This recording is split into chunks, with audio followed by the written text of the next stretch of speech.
Hello বন্ধুরা, কেমন আছো তোমরা সবাই? আশা করি অনেক ভালো আছো। আমি ভালো আছি। তো অনেকদিন পরে আজকে একটা ভিডিও ছাড়বো মনে করলাম। তো এটা ব্লগ নয়, বাথরুম পরিষ্কারের ভিডিও। তো চলো সবাই দেখতে থাকো। তো বাথরুমটা অনেকদিন ধরে খুবই নোংরা হয়েছিল। তো কীভাবে পরিষ্কার করব কি করব বুঝতে পারছিলাম না। তো চলো দেখতে থাকো। তো এখন তোমাদেরকে দেখিয়ে দেবো বাথরুমের এখন হালটা কীরকম। তো চলো। তো এই হচ্ছে বর্তমানে আমাদের বাথরুমের হাল। এগুলো কিন্তু নোংরা নয়, ঠিক আছে? এগুলো হচ্ছে জাস্ট মানে ওই আয়রন বলে যে জিনিসটা, সেই জিনিসটা হয়েছে। তো এইটা কিভাবে সাদা করতে হবে সেটাই তোমাদের সঙ্গে আজকে আমি দেখাবো।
এখন আমি তোমাদেরকে দেখাবো পরিষ্কার করার পরে বাথরুমটা কেমন লাগছে।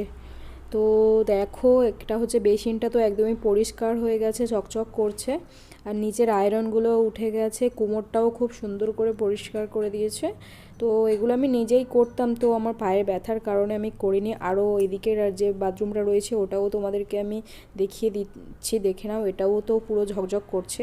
একই ভিডিও বলে আমি দুটোতে শ্যুট করিনি, তো একটা বাথরুমে ভিডিও আমি শ্যুট করেছি, আর এটাও কতটা পরিষ্কার হয়েছে দেখিয়ে দিচ্ছি। সেম দুটোর তলায় এরকম